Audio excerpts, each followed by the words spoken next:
actually just watched one of the last episodes in Chosen season 1, and it reminded me of how much I love the scripture, or sorry, the story, right? The telling of the woman at the well. Okay, this is actually found in John chapter 4. It might be in other places, but that's where I go read it at. Let me tell you how Jesus waited for her.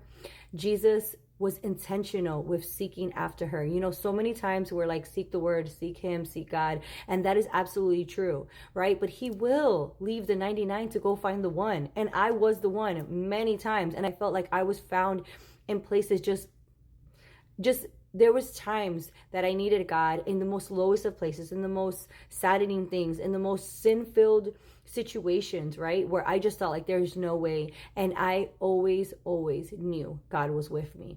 You know, no matter what, he came to look for me, right? And that's how I viewed it. And so like in this case, he waits, right? Of course she comes at midday because she just can't come any other time. And she just couldn't be seen. She had like a bad reputation. And so he speaks to her. He's like, can you offer me a drink? And she's like, yo, you're a Jew. Like, you know, like, we don't talk to each other. Like, I'm a Samaritan. Like, we don't talk to each other. They proceeded to talk, and he does say to her, you keep on drinking from this well, you're going to be thirsty. But what I have is the living water, and you'll never thirst again. And guys, when Jesus talks about something, he's not talking about it. Does that make sense? Like, he's talking about something else, all right? If you know anything about the word and how he brings the parables, how he questions, how he responds, everything is intentional, okay? We could only hope to be like that.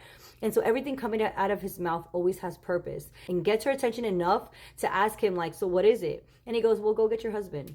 And she's like, I don't have a husband. This was a perfect segue because he says, in fact, you do. You've had 5. And the one you're staying with right now isn't even your husband. It's like, you told me everything about myself. She cannot believe it. He reveals himself as the Son of God. And she goes out and tells the town. The disciples end up coming back, right? Like where they left Jesus.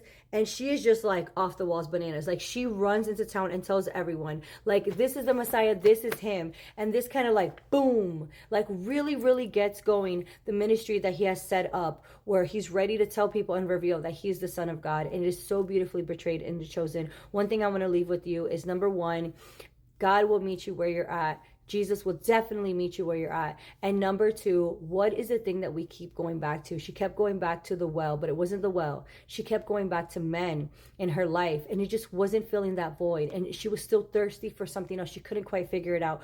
What is it that is capturing your thirst, your attention, your time, right, in your space, to where you're not able to give to God fully and submit to him? What is it? Could you submit this thing and hand it over, and instead get in return the living word for yourself, so that you'll never thirst again, so you'll never have to go back to that? What is it for you?